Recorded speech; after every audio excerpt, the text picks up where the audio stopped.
We were still brushing damp earth from our shoes when Abigail Thornton's name landed in our notes.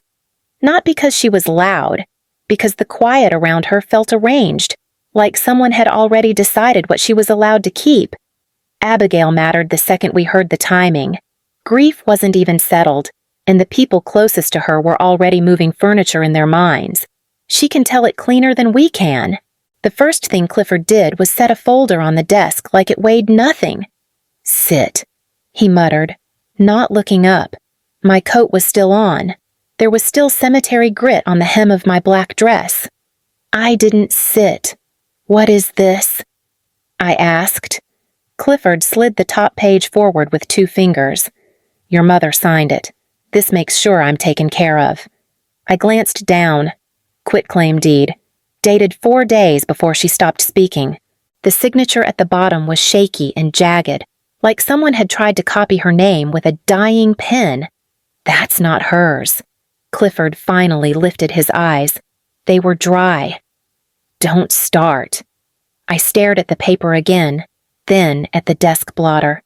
My mom's fountain pen was gone, the one she never let anyone touch. Clifford's mouth tightened. I already listed the house. My stomach turned slow, like it was trying to protect me. "You can't sell it," I said. "You're not even I'm her husband." He leaned back, like that ended everything. "You have 1 hour to pack your trash and get out before I change the locks." My throat went hot. I've been living here, taking care of her, paying the bills. He reached for his phone, checked it. "Bored. Lori's moving into your room." At the mention of her name, the hallway creaked. Lori appeared in the doorway with her hair pinned up the way she wore it when she played caregiver. Black dress, neat makeup, a little cross necklace that didn't match anything else.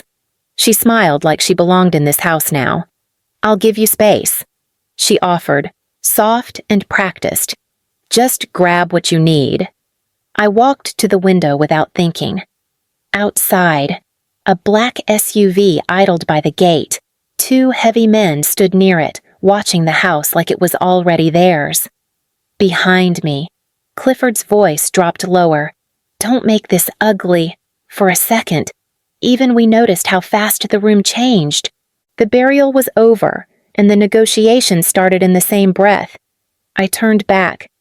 "Enjoy it while you can," Clifford snorted. Big words for someone with a suitcase. I picked up the folder and tossed it back onto the desk. "Keep your paper." Then I grabbed my bag from the chair by the door. My hands didn't shake until I was outside. If this kind of story ever hits close, staying with us helps. A like, a subscribe, whatever feels right. The mattress hit the floor with a soft thud, like it had already accepted the room. I stood there for a second, keys still in my hand, listening to the radiator click and settle. The place smelled like old coffee and lemon cleaner. Not home, not hostile either. Just neutral. I dropped my bag and kicked my shoes off without lining them up. That felt important. The studio was small enough that everything mattered. The single window, the crooked blind, the outlet by the sink that only worked if you held the plug at an angle. I ran the tap, waited for the water to warm, then turned it off again without using it. My phone buzzed. Clifford's name lit the screen. I let it ring until it stopped. A minute later, another buzz. A text this time. "You forgot some things. I'll have Lori box them." I stared at the message until the letters blurred. "No," I said out loud, to no one. The word came out calm, which surprised me. I sat down on the mattress and leaned back against the wall. The paint was chipped. My shoulder brushed a spot where someone had tried to patch it and given up halfway through. For months. My days had been measured in doses and schedules. Pills at precise hours. Alarms I never silenced. Nights folded into mornings without noticing the change. I'd slept in a plastic chair so many times my back felt permanently bent. Here, there was nothing to monitor. No beeping. No footsteps down the hall. No voice telling me I was overreacting. I pulled my laptop from the bag and set it on the floor in front of me. The corner was cracked. I didn't remember when that happened. Another text came through. We need to talk like adults. I turned the phone face down. The radiator clicked again. Somewhere above me. Someone laughed, then stopped. I lay back on the mattress and stared at the ceiling, counting my breaths until they evened out. This room didn't belong to me yet, but it wasn't lying to me either. By the third night in the apartment, my body started waking up at the wrong hours. 2 in the morning felt like a missed alarm. 4 felt late. I kept reaching for a phone that wasn't buzzing. 6 months will do that to you. Back at the house. Everything ran on schedules taped inside a kitchen drawer. Medication times in my handwriting. Dosages circled twice. Notes for the visiting nurse. Back when there was still a rotation and not just Lori. Clifford used to drift in around noon, smelling like cologne layered over something sour. He'd stand in the doorway and glance at the chart like it offended him. She's asleep again. He'd mutter, "That stuff knocks her out." "It's the dose the doctor ordered," I told him once, keeping my voice low. "It keeps the pain manageable." He waved a hand. "You worry too much." I didn't argue. I adjusted the log and moved on. Every few days, a charge would pop up that didn't line up. 12,000 here, 18,000 there, listed as travel or consulting, always vague. I flagged one and brought it to him at the dining table. He didn't even look up from his phone. "You don't understand financial pressure," he said. "This isn't your lane." I stood there longer than I meant to. "It's coming out of her account." That finally got his attention. His eyes lifted, sharp for half a second. "Everything I do is for this family." Later that night, I checked the balances again and moved money between accounts so nothing bounced. I didn't tell him. Lori arrived not long after, introduced like a solution. "She's here to help," Clifford announced. "So you can rest." Lori smiled and set her bag down carefully, like she'd practiced where to place it. "You've been carrying a lot." I nodded. "The meds are logged in the drawer. Oxygen settings are taped by the bed." She glanced at the notes, then back at me. "I'll figure it out." The first time a dose ran late, she brushed it off. She was finally sleeping. The second time, I reset the oxygen myself. By the third, I stopped leaving the room. In the apartment, I pressed my palm flat against the wall and felt it vibrate from someone else's life on the other side. No charts, no logs. Just the quiet hum of a place that didn't need me to manage it. Lori settled in fast. Not loud, not sloppy. She learned the house by touching it. Fingers along the banister. A pause at the built-in shelves. A slow look at the sideboard like she was memorizing where everything would land if it moved. I noticed because she didn't look at my mother the same way.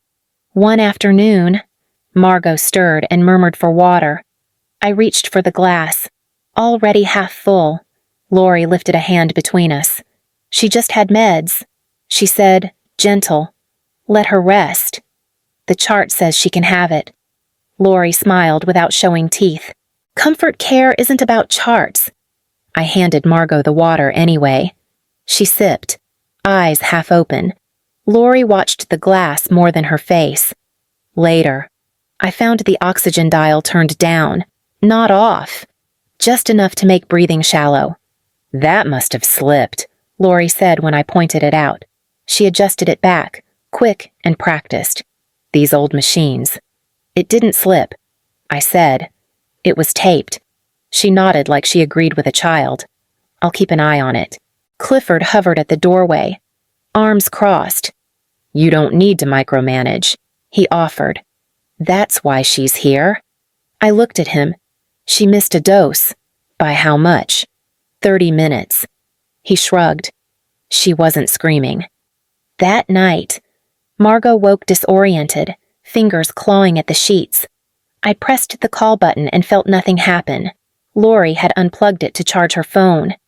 "I didn't think she'd need it," she said, sliding the cord back in.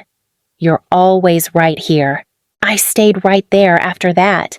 When Lori thought I was asleep in the chair, she moved through the room softly, checking drawers, lifting lids. The jewelry box made a faint click when she closed it. She didn't notice me watching. Once, I caught her standing in the doorway with her head tilted, eyes on the dresser. "Those are antiques," I told her. She blinked, surprised. "I was just admiring." From the hall, Clifford called her name. "Come on, she's fine." Lori gave me a look that landed somewhere between apology and ownership. "You should get some rest." I didn't leave. Not after that.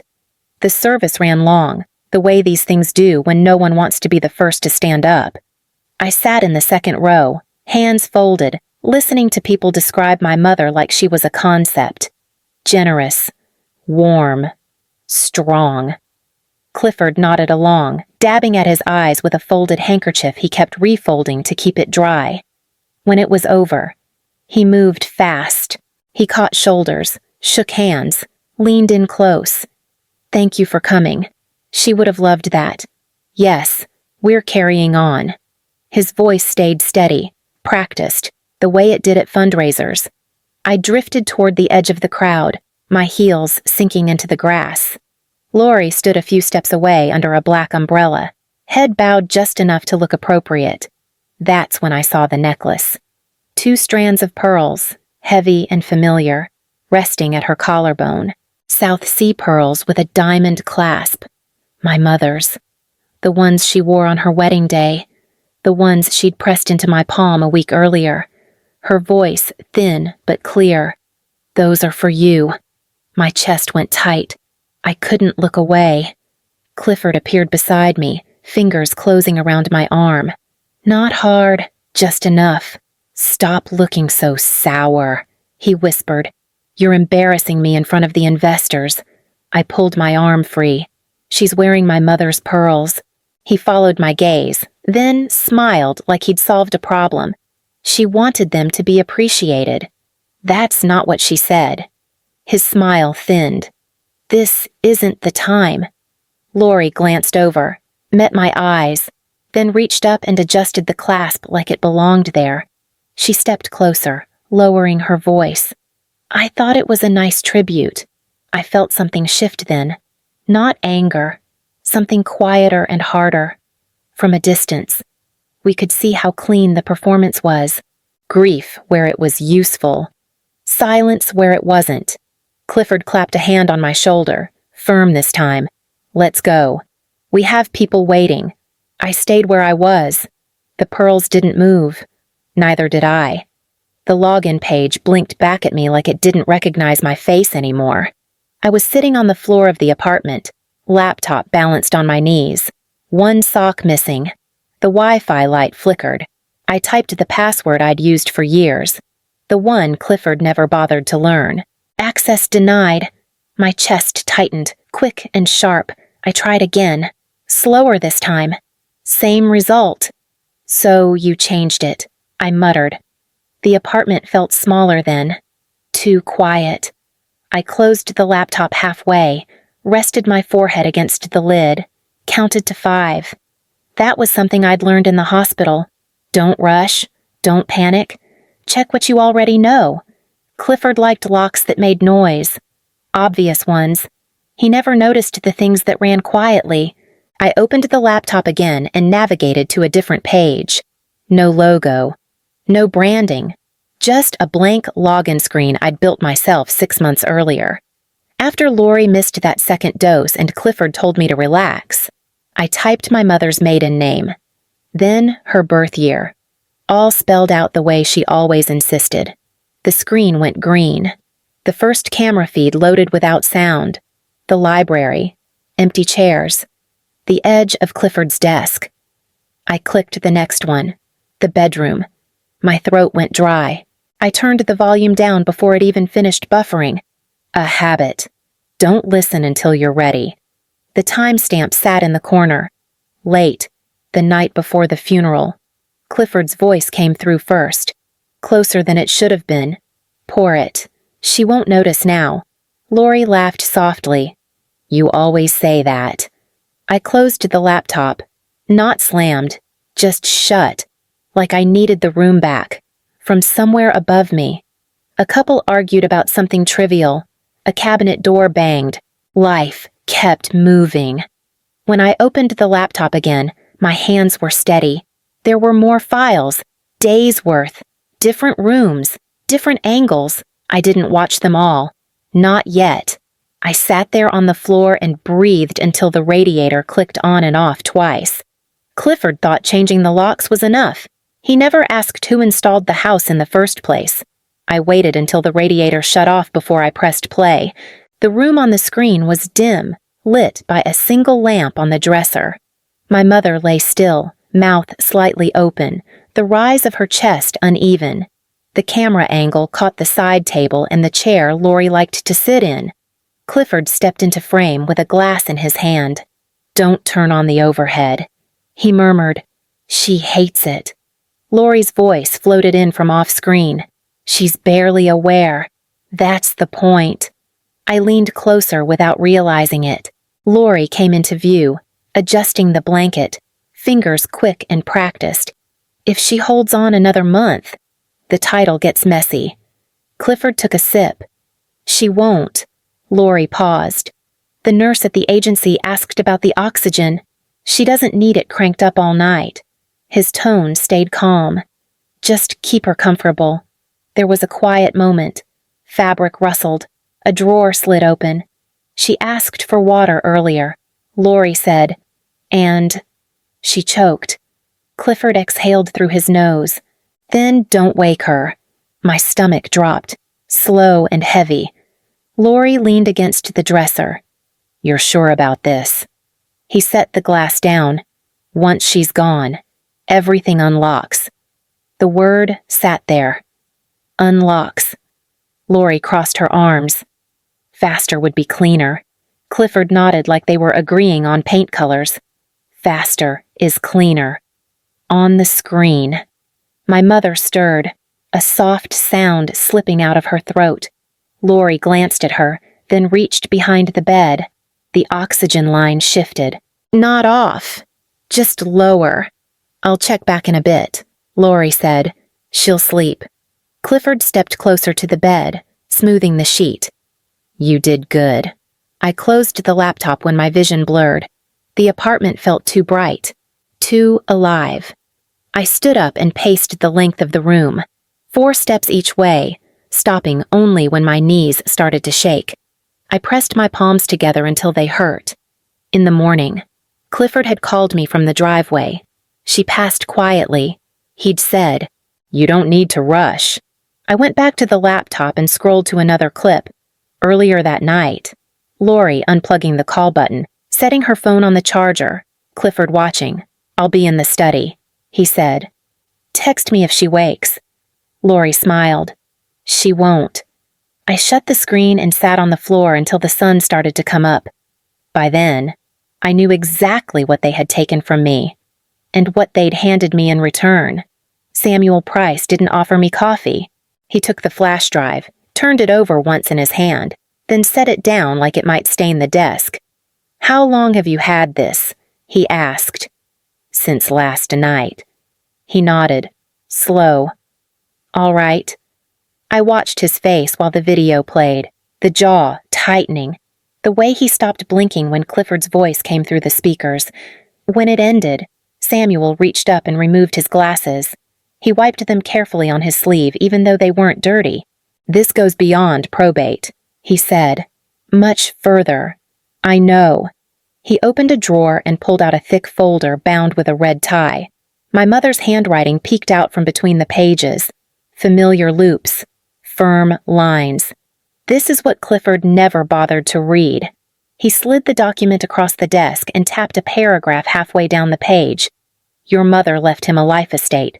The right to live in the house for the rest of his life. Rent-free, protected." My chest tightened. So he didn't need to do any of this. Samuel shook his head. "No." He pointed again. But she added a condition. "Any attempt to sell, transfer, or borrow against the property voids the arrangement immediately. Full ownership reverts to you." I stared at the paper until the words settled. He's already listed it. Samuel's mouth pressed into a thin line. Then he's already standing on the edge. I don't want to stop him, I said, the sentence landing steadier than I expected. I want him to finish. He studied me for a long moment. Not judgment. Assessment. That would require intent, he said. A completed act. I can give you that. Samuel exhaled and leaned back in his chair. There's a clean way to do this. Quiet. Legal. Tell me. We let him believe he's winning.